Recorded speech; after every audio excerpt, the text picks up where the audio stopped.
Hello everyone, welcome back. 11th accountancy में हमारा topic चल रहा है जर्नल, और जर्नल में हम डिफरेंट लेक्चर्स में डिफरेंट वीडियोस में डिफरेंट केसेस डिस्कस करते जा रहे हैं वन बाय वन। ओके, अब इसके अंदर हमने प्रीवियस लेक्चर्स में basic journal entries, compound journal entries और besides we have done entries for banking transactions, ये हम ऑलरेडी पढ़ चुके हैं। इस लेक्चर में अब हम डिस्कस करेंगे transactions related to the proprietor, और we can say transactions related to the capital and drawing.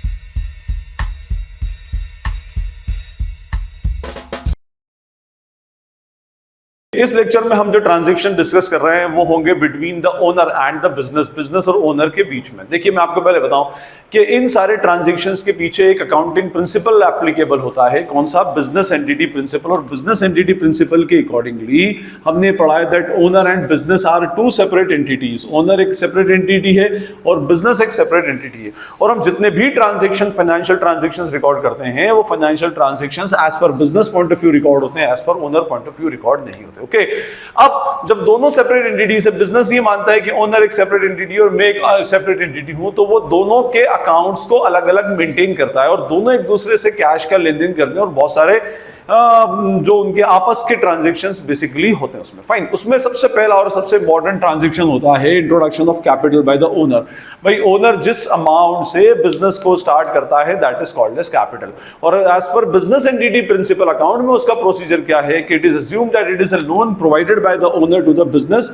इसके पास लोन आया मींस इसकी क्या बढ़ गई? इसकी लायबिलिटी मान ली जाती है, और ये अमाउंट कौन सा कहलाता है? This is called as what? Capital. तो ये मान लिया जाता है कि कैपिटल एक ऐसी अमाउंट है जो किसने किसको दी? Owner has provided to the business. ये अपने आप में एक ट्रांजैक्शन है, इसकी जर्नल एंट्री क्या बनेगी? उसके अलावा ओनर अपने पर्सनल यूज के लिए बहुत सारा पैसा बिजनेस से विड्रॉ करता है, which is called as drawings. तो ये ड्राइंग्स के भी ट्रांजैक्शन आते हैं। बिसाइड्स, ओनर बिजनेस को कैपिटल के रिवॉर्ड में प्रॉफिट देता है, इससे ये interest on capital, interest on drawing, और इस तरह से बहुत सारे अलग अलग एडजस्टमेंट्स बेसिकली इसके अंदर होते हैं। तो हम सिर्फ अभी वो ट्रांजैक्शंस पे डिस्कशन करेंगे जो ओनर और बिजनेस के बीच में होते हैं, just like drawings, capital, introduction of capital, additional capital, withdrawal of capital, इस तरह के हम एडजस्टमेंट्स पर बात करते जाएंगे। ओके, अच्छा, रूल्स के बारे में बोलूं तो रूल्स वही सेम रहने वाले हैं। अगेन रूल्स के बारे में फिर एक बार लिख देता हूं। Plus asset is equals to debit, minus asset is equals to credit, plus liabilities credit, minus liabilities debit. All expenses will be debited, all revenues will be what? Credited. ये सारे के सारे हमारे रूल सेम टू सेम रहेंगे, जिसके अंदर कोई भी अल्टीमेटली चेंज नहीं होने वाला। ये हमारा फॉर्मेट है एज यूजुअल, जैसे होता है date, first column is of date, second is particular, then LF, then debit amount and then credit amount. Okay, fine. मेरे पास कुछ सेट ऑफ ट्रांजैक्शंस हैं, इसमें वन बाय वन हम पढ़ते जाएं। अच्छा, ये स्पेशली मैंने ट्रांजैक्शन जो छांट करके निकाले हैं, जो basically between owner and business चलते हैं, जो ड्राइंग्स और कैपिटल से रिलेटेड एडजस्टमेंट, सिर्फ उन्हीं पर हम डिस्कशन करेंगे। Okay, fine. First transaction is that started business with cash rupees 1 lakh, furniture worth rupees 50,000 and stock rupees 80,000। Okay, यहां पर तीन चीजों से बिजनेस स्टार्ट किया गया है। First is started business with cash. इसका मीनिंग ये हुआ, मैंने अभी क्या बताया था कि इंट्रोडक्शन ऑफ कैपिटल में क्या मानते हैं? That owner is giving loan to the business. Owner ने ये तीन चीजें बिजनेस को दी। क्या क्या दिया? सबसे पहले तो उसने कैश दिया। कैश कितना दिया है? 1 लाख रुपीज का कैश बिजनेस के पास आया। ओके, बिजनेस की एसेट बढ़ गई and plus asset will be what? Debited. Second उसने क्या दिया है? फर्नीचर दिया है। फर्नीचर दिया है कितने रुपए का? 50,000 रुपीज का। ये भी बिजनेस के पास उसकी एसेट बढ़ा देगा। Okay, fine. और उसके अलावा एक स्टॉक दिया है 30,000 रुपीज का, तो स्टॉक प्रोवाइडेड ऑफ रुपीज 30, ये भी उसके पास आ गया। ठीक, तो कैश, फर्नीचर एंड स्टॉक, तीन आइटम दे दी गई। ये दी किसने? ओनर ने दी है, तो ओनर को वापस करना है, तो हम ओनर के अकाउंट में डाल देंगे, which is known as capital, and it has got increase by 1,80,000। 1 lakh plus 50 plus 30, 1,80,000, which is a liability, and if liability increases it will be credited. तो इसमें cash, furniture and stock will be debited and capital will be credited. ऐसी entry को हम क्या बोलते हैं? Compound entry. Compound entry का एक डेडिकेटेड लेक्चर है, आप उसको देख सकते हैं। तो entry will be what? Cash account debit, furniture account debit, ठीक है जी, और क्या है? Stock account debit to what? To capital account. Okay, 1 lakh rupees का कैश, 50,000 रुपीज का फर्नीचर, 30,000 रुपीज का स्टॉक और 1,80,000 रुपीज का कैपिटल। और इसका नरेशन आ जाएगा being business started with the amount of cash, stock and furniture. जो जो ओनर ने लगाया वो सब बिजनेस के ऊपर लाइबिलिटी होती है, हाँ, इससे बिजनेस की एसेट जरूर बढ़ी, 3 एसेट बढ़ी और एक लाइबिलिटी उसकी बढ़ गई। जैसे हम बैंक से लोन लेते हैं तो हमारे पास कैश भी बढ़ेगा विच इज अवर एसेट, और हम पर एक ऑब्लिगेशन भी बढ़ जाएगा which we have to return it to the bank. Okay, second transaction है cash withdrawn by the proprietor for personal use. Proprietor ने बिजनेस से कैश विड्रॉ किया which is called as what, drawings. तो drawing जो होती है, drawing is an asset for the business, और क्या जा रहा है बिजनेस के पास से, cash minus asset credit, drawing will be debited. अच्छा, कुछ लोग ड्राइंग्स पर रूल लगाते हैं कि भाई drawing is a decrease in liability. Decrease in liability means decrease in capital, वो भी अपने आप में ठीक है, but drawing is an asset for the business. ये एक ऐसा लोन है जो बिजनेसमैन बिजनेस से बोरो करता है। तो second entry what, second entry will be what, drawings account debit, और क्या गया हमारे पास से to cash account, and amount is rupees what, 5,000 rupees का इसमें अमाउंट आ जाएगा। ओके, ये हमारी दो एंट्रीज हो गई। Now come to the entry number 3, that is what, additional capital introduced. Additional capital introduce की same to same funda, additional capital introduced in cash, business के पास कैश बढ़ा प्लस एसेट डेबिट, और बिजनेस की क्या बढ़ गई, कैपिटल बढ़ गई which is a liability credit. अच्छा, कैपिटल और additional capital both are same, in capital introduce करना है, एडिशनल कैपिटल इंट्रोड्यूस करना है, एक ही बात है। ओके, तो यहां पर again same entry will B pass, what, cash account debit to what, to capital account, और amount is rupees 20,000। और यहां पर now we have to write the narration that being additional capital introduced, हम उसको क्या बोलेंगे, additional capital businessman ने business में introduce की। Fresh capital, additional capital, capital in cash, capital in kind का ऑलरेडी एक डेडिकेटेड लेक्चर है थ्योरी बेस ऑफ अपना, उसमें बेसिक अकाउंटिंग टर्म्स वाले चैप्टर के अंदर आप वहां पर देख सकते हैं डिफरेंट टाइप्स ऑफ कैपिटल, मैंने उनको इन डिटेल एक्सप्लेन की है। नीचे डिस्क्रिप्शन बॉक्स में उसकी चैप्टर की प्लेलिस्ट है, उसकी लिंक गिवन है, वहां से आप उसको फॉलो कर सकते हैं। ओके, उसके बाद नेक्स्ट है goods withdrawn by the proprietor for personal use rupees 2,000। Now the purchases, भाई क्या हो रहा है, गुड्स विड्रॉ हो रहा है, गुड्स विड्रॉ हो रहा है, तो पर्सनल यूज आ गया, means again we will include what, drawings. Drawing business ने बिजनेसमैन को दिया, ड्राइंग हुई, एक ऐसा लोन जो बिजनेसमैन किसको दे रहा है, बिजनेस दे रहा है किसको, बिजनेसमैन को, plus asset it will be debited, और बिजनेस के पास इस बार गुड्स नहीं, कैश नहीं गया, गुड्स गया, और गुड्स कहां से माइनस होती है, परचेसेस से, तो minus expense will be what, credited. Purchases हमारी क्या हो जाएगी, कम हो जाएगी। तो इस केस में entry will be what, drawings account debit to purchases account. अच्छा, गुड्स जो होती है वो हमेशा किसमें से कम होगी, out of the purchases. Sales के अलावा जो भी ट्रांजैक्शन होगा, जैसे goods destroyed by fire, goods stolen by thief, या इसी तरह से goods withdrawn by the proprietor for personal use, goods gifted, goods distributed as free sample, तो जितने भी होंगे ये सब आउट ऑफ द परचेसेस होंगे, और उनकी कॉस्ट प्राइस पर होंगे, सेलिंग प्राइस पर कभी नहीं होता। सेलिंग प्राइस पर सिर्फ सेल्स रिकॉर्ड की जाती है, क्योंकि ये एक्चुअली सेल का ट्रांजैक्शन नहीं है, it is just a transaction of transferring of goods. यहाँ पर ओनर निकाल कर लेगा तो उसकी कॉस्ट प्राइस पर ही हमेशा उसको रिकॉर्ड करेगा। ओके, तो drawings account debited to purchases is rupees 2,000, और हम यहाँ लिख देंगे being goods withdrawn for personal use. Okay जी, उसके बाद come to transaction number 5, bank loan raised. ये ट्रांजैक्शन एक्चुअली ओनर और कैपिटल, ओनर और बिजनेस का नहीं होता, बट एक अंडरस्टैंडिंग के लिए हमने इसमें डाल रखा है। इसमें बैंक लोन रेज्ड मींस आपने बैंक से लोन लिया, तो बैंक से जो लोन लिया it is our liability which will be credited, और पैसा हमारे पास आएगा या तो आप कैश को डेबिट कर दें, बट ज्यादा अप्रोप्रिएट होता है कि वो पैसा सीधा हमारे बैंक अकाउंट में जाता है, तो हम उसको बैंक को भी डेबिट कर सकते हैं, plus asset will be debited. तो एंट्री बनेगी या तो बैंक और cash account debit to what, to bank loan account, okay, and amount is rupees 20,000 being loan raised from bank। इस तरह से आप इसकी एंट्री डाल सकते हो। okay, now come to the 6th entry, business furniture of 2,000 taken by the proprietor for his personal use। Business में furniture था, शायद बिजनेस में काम नहीं आ रहा होगा, प्रोप्राइटर ने कहा कि भाई ये फर्नीचर उठाकर मैं ले जाता हूं और अपने घर पे यूज करूंगा। ओके फाइन, तो इस केस में बिजनेस के पास से फर्नीचर जा रहा है, माइनस एसेट क्रेडिट। कौन ले जा रहा है, ओनर। पर्सनल यूज के लिए, पर्सनल यूज के लिए ले जाने वाला हर बेसिकली अमाउंट या हर जो वैल्यू होती है that comes under the heading of drawings which is an asset for the business. तो drawings will be debited and furniture will be credited. तो entry will be what, drawings account debit to, इस बार क्या जा रहा है हमारे पास से, फर्नीचर अकाउंट। ओके, फर्नीचर जा रहा है 12,000 रुपीज का। उसके बाद हमारा ट्रांजेक्शन है paid rupees 1900 to personal servant है सैलरी।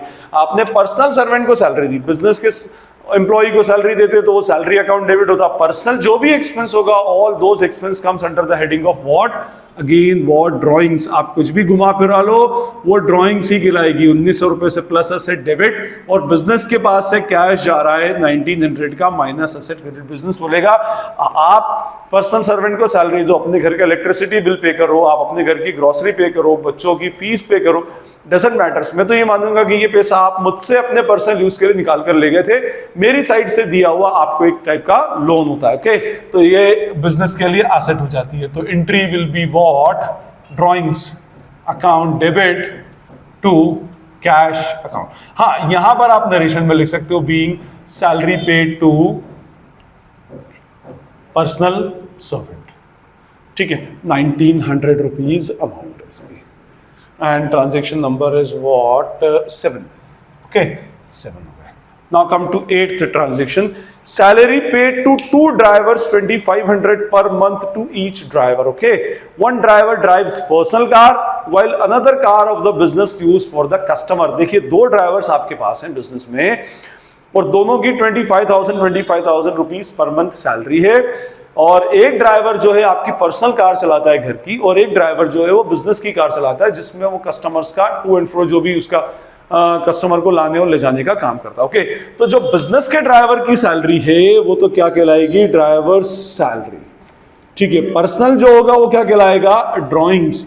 और आपके पास से टोटल क्या गया, कैश। ड्राइवर की सैलरी कितनी है 25,000, ड्राइंग्स कितनी है 25,000, टोटल आउटफ्लो ऑफ कैश कितना है 50 minus asset credit. Drawing is an asset plus asset debit, और ड्राइवर की सैलरी बिजनेस का एक्सपेंस है। अब देखो दो सेम टू सेम नेचर के एक्सपेंस हैं, लेकिन बिजनेस ने एक एक्सपेंस को एसेट माना, एक पेमेंट को एसेट माना कि भाई ये ऐसा लोन है जो बिजनेस दे रहा है किसको, बिजनेसमैन को, और एक पेमेंट को इसने क्या माना, एक्सपेंस माना जो खुद का ड्राइवर का एक्सपेंस है। ठीक है, तो इसकी कंपाउंड एंट्री बनाते हैं। इसकी एंट्री बन जाएगी ड्राइवर सैलरी। अच्छा, इसको सिर्फ सैलरी नहीं लिखना, ड्राइवर सैलरी डेबिट, और सेकंड जो पर्सनल सर्वेंट का उसको लिखेंगे drawings account debit to what, to cash account. इसको भी 25,000 रुपीज पर मंथ सैलरी दी है, इसको भी 25,000 पर मंथ सैलरी दी है।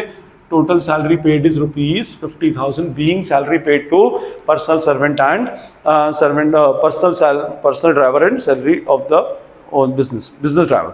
Sales tax paid, next point है सेल्स टैक्स पेड। अब ये सेल्स टैक्स पेड जो है, सेल्स टैक्स, या अब आप उसको सेल्स टैक्स की बजाय बोले GST paid to the government को या जीएसटी डिपार्टमेंट को आपने जीएसटी पे किया। ओके, तो जीएसटी पे किया तो GST is an expense for the business, और एक्सपेंस सारे क्या हो जाएंगे, डेबिट, और किसके थ्रू, कैश या बैंक के जिसके भी थ्रू आप शो करो, वैसे बैंक के थ्रू पे होता है, माइनस एसेट क्या होगा, क्रेडिट हो जाएगा। तो 9th एंट्री होगी GST account debit to cash और bank account. Most appropriate will be the bank account. Okay, और हमने कितना पे किया है 2,500 एनीवे, बस अभी इतना, बीइंग जीएसटी पेड। ठीक है, थ्रू कैश चेक या through cash. Okay, income tax paid rupees 10,000 through cheque. अब देखिए यहां पर अब आपका डिफरेंस आया, जीएसटी जो है it is an expense of the business, ये बिजनेस का एक्सपेंस है, क्योंकि जीएसटी गुड्स एंड सर्विसेज पे लगता है। It is an indirect tax, taxes are of two types, direct taxes and indirect taxes. आगे जीएसटी से रिलेटेड लेक्चर के अंदर मैं आपको एक्सप्लेन कर दूंगा कि डायरेक्ट टैक्सेस और इनडायरेक्ट टैक्सेस होते हैं, और डायरेक्ट टैक्सेस जो होते हैं ओनर के ऊपर लगते हैं, इनडायरेक्ट टैक्सेस बिजनेस के ऊपर लगते हैं। एक पार्टी से कलेक्ट किया जाता है, दूसरी पार्टी को पे किया जाता है। एनीवे अभी उस पर डिटेल में नहीं जा रहा मैं, तो वो बिजनेस का एक टैक्स है। और इनकम टैक्स जो होती है वो पर्सनल इनकम के ऊपर लगने वाला टैक्स है। देखिए जैसे मैंने आपको क्या बताया था कि एक है ओनर और एक है बिजनेस, इसने इसको कैपिटल दी क्यों, क्या, ताकि इसको प्रॉफिट अर्न करके देगा। Profit is what, it is an income, और इनकम किसकी, ओनर की। तो इस इनकम के ऊपर टैक्स भी कौन पे करेगा, ओनर विल पे द टैक्स। तो अगर ओनर टैक्स पे करेगा, पैसा बिजनेस से लेगा, तो बिजनेस उसको उसकी ड्रॉइंग्स मानेगा कि भाई ये पैसा आप पर्सनल यूज के लिए लेकर जा रहे हो, तो that income tax will be considered as what, drawings, which is an asset debited, और हमारे पास से पैसा बैंक से जा रहा है माइनस एसेट क्रेडिट। ओके, तो 10th एंट्री होगी इसकी drawings account debit to bank account, whatever the amount is. Amount कितना है इसके अंदर देखें हम अमाउंट है इसमें 10,000 रुपीज का, ठीक है। और इसके नरेशन में हमें क्लियरली शो करना पड़ेगा being income tax paid through cheque. Income tax का पेमेंट किया हमने किसके थ्रू? चेक के थ्रू पेमेंट किया। ओके फाइन, तो ये दोनों में डिफरेंस याद रखिएगा। अच्छा, ये इनकम टैक्स के साथ भी प्रॉब्लम है कि अगर ये कंपनी की बुक्स में होती तो फिर वहां पर इनकम टैक्स ड्राइंग्स कंसिडर नहीं होता।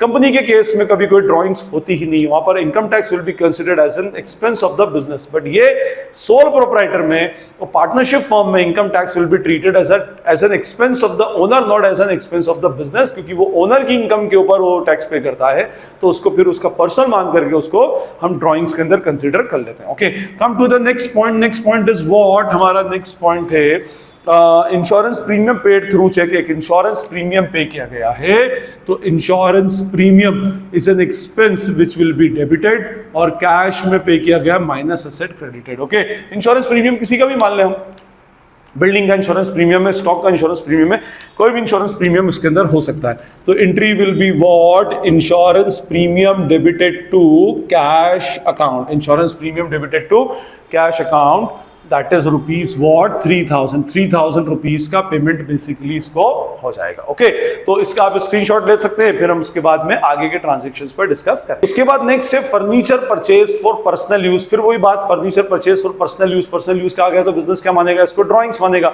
और पैसा कहां से जा रहा है? Out of the business fund, तो कैश का आउटफ्लो शो कर देगा। तो entry will be what? Again drawings account debit to cash account. Drawings account debit to cash account. Amount is rupees furniture purchase for personal use, that is rupees 2,000. This is our transaction number 12. Okay, ये हो गई। उसके बाद फिर आया life insurance premium paid. अब life insurance premium naturally business में किसका होगा? ओनर का। ओनर का लाइफ इंश्योरेंस उसका पर्सनल एक्सपेंस है, बिजनेस का एक्सपेंस नहीं है। तो उस केस में again this expense will be considered, expense क्या मालूम है? This transaction will be considered as a drawing for the business. Business इसको ड्राइंग्स मानेगा, तो यहां पर एंट्री डाल देगा वो अगेन क्या? Drawings account debited to cash, और अगर बैंक के थ्रू पेमेंट हुआ है तो bank account. Amount is what? Rupees 5,000। Okay, और नरेशन में आपको लिखना पड़ेगा being life insurance of proprietor paid. ये life insurance of the proprietor was paid. 14 transaction हो गया। ओके, उसके बाद next is what? Interest on capital. एक इंपॉर्टेंट एडजस्टमेंट एंट्री है, और इसको मैंने आपको अकाउंटिंग इक्वेशन वाला एक प्रैक्टिकल का मेरा एक लेक्चर है उसमें भी बताया था मैंने। Interest on capital, interest on drawings, these two are just a book entries. Sole proprietor के केस में इस टाइप की एंट्री का कोई इंपॉर्टेंस नहीं होता। ये एंट्रीज इंपॉर्टेंट होती है in case of partnership firm, जहां पर डिफरेंट पार्टनर्स की डिफरेंट कैपिटल होती है, तो उसके ऊपर फिर फर्म जो होती है वो पार्टनर्स को इंटरेस्ट पे करती है। Okay, but in case of sole proprietor ये जस्ट एक बुक एंट्री है ना। और वैसे भी सोल प्रोप्राइटर के अंदर as per income tax act 1961 interest on capital को लिखना अलाउड नहीं है। बट अब एक ट्रांजैक्शन है तो मैं आपको बताता हूं। देखिए, यहां पर एक है ओनर और इधर है बिजनेस, ये दो पार्टीज हैं। कैपिटल कौन किसको देता है? ओनर देगा बिजनेस को। तो इस पर अगर इंटरेस्ट बनता है, वैसे तो reward of capital is what? Profit. But अगर इस पर अगर कोई इंटरेस्ट बनेगा तो that is paid by the business to the owner. तो बिजनेस का एक्सपेंस है, ओनर की इनकम है। बिजनेस का एक्सपेंस है तो कहां जाएगा? Debit, means interest on capital will be debited being an expense. और किसको मिलेगा? ओनर को। ओनर के अकाउंट में डालेंगे तो capital will be credited plus liability credit. तो इसकी एंट्री होती है, स्पेशल एंट्री, याद रखिएगा, अक्सर पूछते हैं interest on capital account debit to what? To capital account. Interest on capital account debit to capital account rupees what? 1,000। जब आप 12th स्टैंडर्ड में जाएंगे तो वहां पर आपको इसके कैलकुलेशन के भी एडजस्टमेंट्स आने वाले हैं। ठीक है, इंटरेस्ट ऑन कैपिटल के पार्टनरशिप फॉर्म में बहुत इंपॉर्टेंस होता है और इसका अपने आप में ट्रीटमेंट होता है। इसी के उल्टे इंटरेस्ट ऑन ड्राइंग रुपीज 500। अब देखिए, इसी में ओनर और बिजनेस की मैं बात करता हूं। एक साइड ओनर है, एक साइड बिजनेस है। ड्राइंग्स कौन करता है? Owner will do drawings from the business. तो इसके लिए क्या हो गई? ये लोन इसके लिए लाइबिलिटी हो गई और बिजनेस के लिए एसेट हो गई। अब अगर इंटरेस्ट पे करना है तो कौन पे करेगा? Owner will pay interest to the business, means ये जो ड्राइंग्स के ऊपर आईओडी है that is paid by the owner to the business. Owner का एक्सपेंस हो गया जो उसकी कैपिटल में से माइनस कर देंगे, और बिजनेस की इनकम हो गई जो क्या हो जाएगी, क्रेडिट। तो IOD will be a revenue for the business which will be credited. कहां से ली जाएगी? From the capital minus liability debit. तो इस केस में एंट्री हो जाएगी capital account debit, capital account debit to interest on drawings. Interest on drawing को क्रेडिट क्यों किया? Because it is a revenue 1000 और 1000। अच्छा, कुछ लोग क्या करते हैं, यहां पर कैपिटल के बजाय वो लोग वर्ड यूज करते हैं ड्राइंग्स। वो बोलते हैं कि भाई ये ड्राइंग्स होना चाहिए, जैसे कैपिटल पर इंटरेस्ट ऑन कैपिटल तो ड्राइंग्स पर इंटरेस्ट ऑन ड्राइंग। तो वो बोलते हैं कि इसको भी ड्राइंग्स ही मान लिया जाए, तो वो ड्राइंग्स में डाल देते हैं। तो इसकी entry capital account debit to IOD भी हो सकती है और drawings account debit to IOD भी हो सकती है, बट मेरे पर्सनल पॉइंट ऑफ व्यू से तो मैं उसको capital account debit to IOD डालता हूं, क्योंकि एंड ऑफ द ईयर में सारी ड्राइंग्स, सारा आईओडी जो है घूम फिर कर ड्रॉइंग कैपिटल अकाउंट में ही ट्रांसफर हो जाता है, being IOD charge. Okay, but now we have the last transaction है due to excess in capital proprietor withdrew ₹75,000 cash from business for the purpose of capital reduction. इस businessman को ऐसा लग रहा था कि इसकी कैपिटल इसके बिजनेस में ज्यादा इन्वेस्ट हो गई है, तो बोला क्यों ना मैं इसको कम कर लूं। 75,000 इसने अपने बिजनेस से निकाल ली। Now this is not a drawing, ठीक है। बिजनेस के पास से कैश का आउटफ्लो हो रहा है माइनस एसेट क्रेडिट, और किस अकाउंट में ले जा रहा है? वो कैपिटल में से ले जा रहा है माइनस लायबिलिटी डेबिट। तो इस केस में entry will become what? Capital account debit to क्या था? To cash account, to cash account, ठीक है। तो फाइन, ये हमारी इसकी एंट्री होगी। देखिए, मैंने इस लेक्चर में जितनी भी ओनर और बिजनेस के बीच की जो एंट्रीज हो सकती थी, जो भी पॉसिबल एंट्रीज हो सकती थी, वो सब मैंने डालने का ट्राई किया है।